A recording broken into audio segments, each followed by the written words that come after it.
Now, in this selection on utilitarianism, this is taken from Mill's book, Utilitarianism, Mill answers several objections that people have to utilitarianism as a position in ethics. Common objections that he has encountered. He's trying to anticipate these on the part of his reader and respond to them in advance, which is always a good thing to do when you're writing a philosophical essay. Anticipate objections and try to respond to them on behalf of your reader.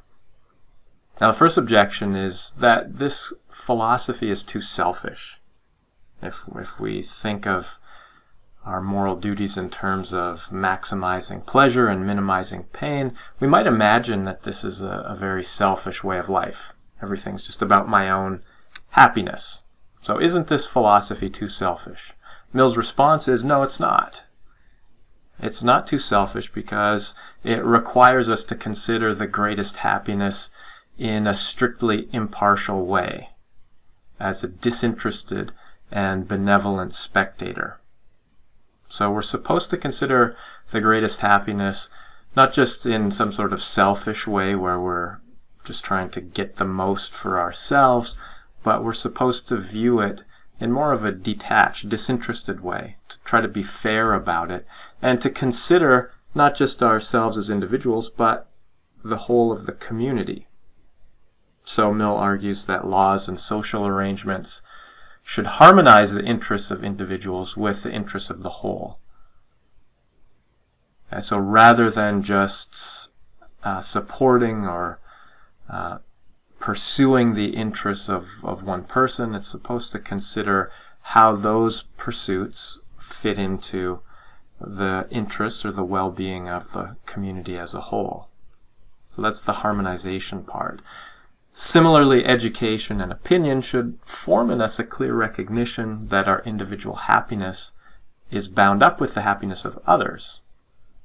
In other words, it should create a sense of conflict in us if we're experiencing pleasure and everyone around us is undergoing pain. Okay, so in other words, we can't really enjoy happiness or pleasure on our own. Okay? If other people are not experiencing pleasure, if other people are suffering pain, then that's going to affect our own ability to experience pleasure. Now, the second objection is that this philosophy is too hard. It might seem strange, given the first objection that this is too selfish. Somebody might actually say, okay, well, if what's morally good is what maximizes pleasure, what minimizes pain, it could seem that that's a never-ending demand. There's always more pleasure that we could be maximizing. There's always pain that we could be minimizing.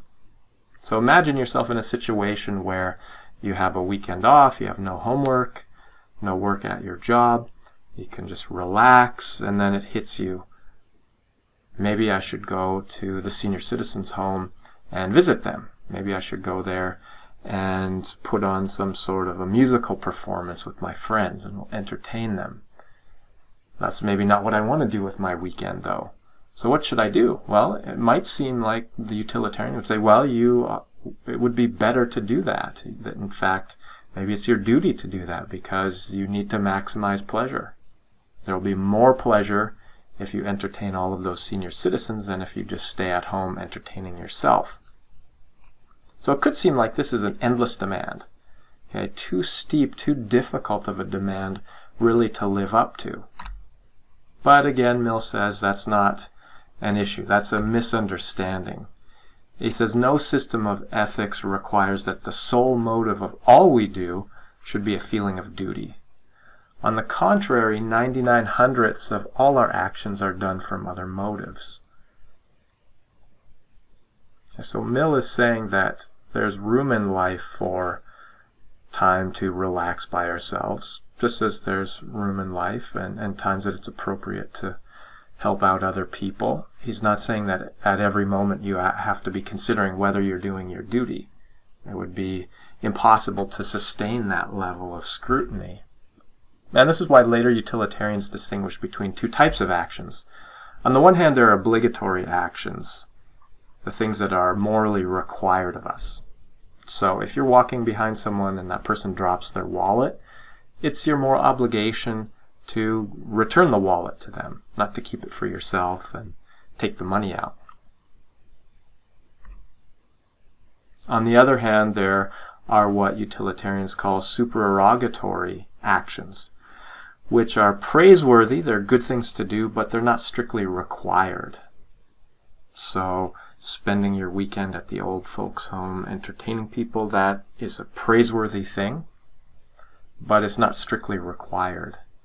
And utilitarians make this distinction to support Mill's point there that life has many different aspects. Not every moment is a matter of doing morally obligatory actions.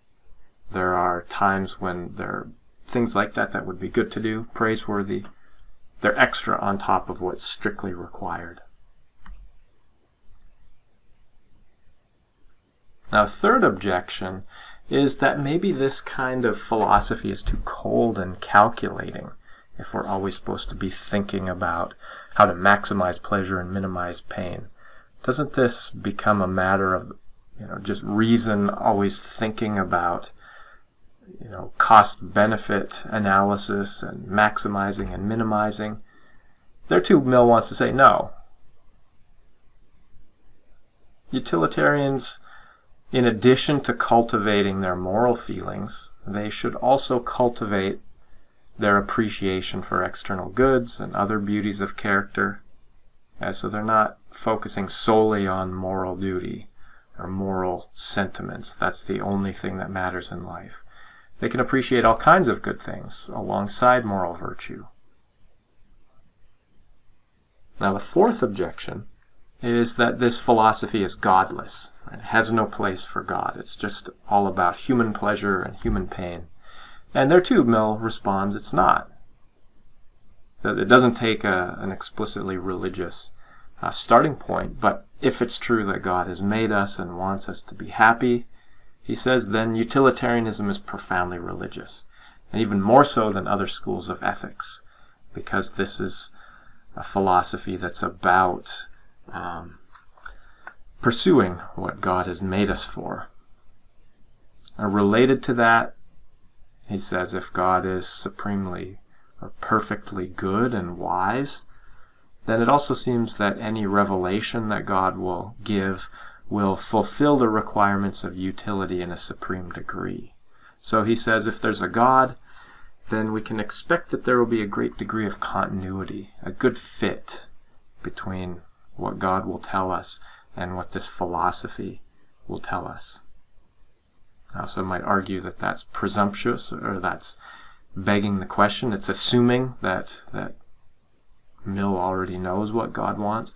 Well, this is his argument in any case. Now, objection 5 is that this kind of philosophy just seems to be about doing whatever is most expedient, what's useful right now. So, for instance, if the ends justify the means, is it okay to lie to get out of a difficult situation? That might be the implication. We can imagine situations maybe where we might feel obligated to lie. If I'm hiding someone in my basement from a homicidal maniac and that person comes to the door, we might think that that's a good situation to lie, to say, no, I haven't seen that person. We'd think it'd be morally monstrous to say, yeah, I saw them, I'm hiding them in my basement. We'd think telling the truth would actually be the worst thing to do in that situation. Now, what about situations like, I get caught cheating on an exam? Is it okay to lie in that situation? Might make my life easier, it'll be easier for the professor. Maybe it's better just to lie and save everyone the trouble of having to deal with violations of academic integrity and that kind of thing.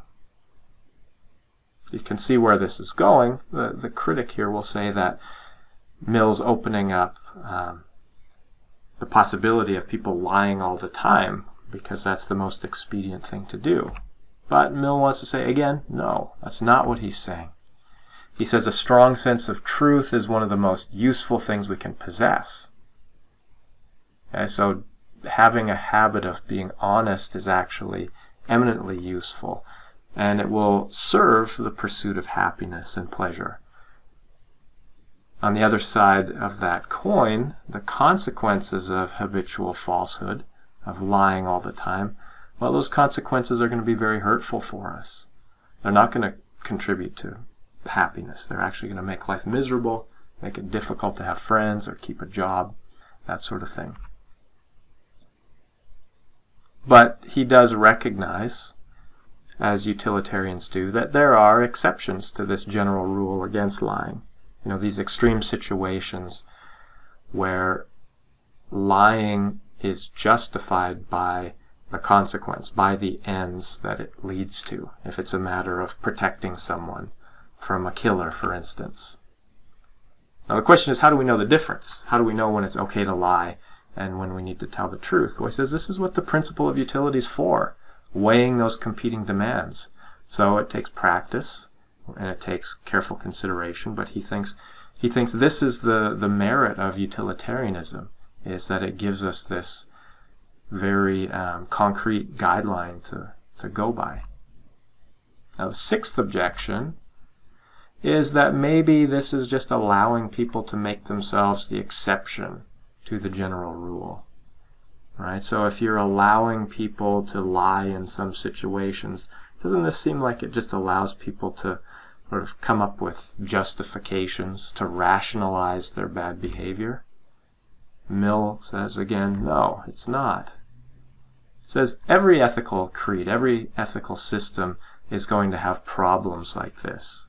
None of these schools of thought are immune to someone abusing them by giving excuses for their own bad actions. People of any philosophical school might try to rationalize their bad behavior. So it's not unique in that way. He also argues that the greatest happiness principle may run into tensions between competing demands. Say you're in a rowboat and you see in the distance a person who's drowning. Do you go rescue them? Seem like the obvious answer would be yes, but then suppose you see a group of 5 people who are drowning in the other direction. You're not going to have time to rescue both of them. Which person or group of people do you rescue? He says it's these kinds of difficult situations that the greatest happiness principle can help us to resolve. Even if there's no ultimately happy outcome, where it's happiness all around, it does allow us to make decisions in these kinds of difficult situations with competing demands. And so these are some of the scenarios that we will talk about when we continue in class.